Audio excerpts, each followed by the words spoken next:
136 centimeters in feet? First of all, we need to know the value of 1 centimeter in feet.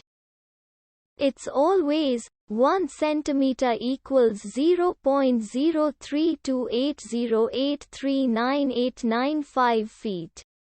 Now we have to multiply 0.03280839895 by 136.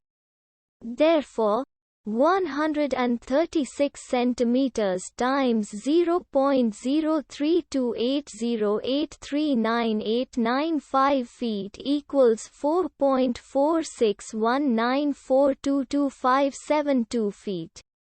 So, in other words, 136 centimeters equals 4.4619422572 feet.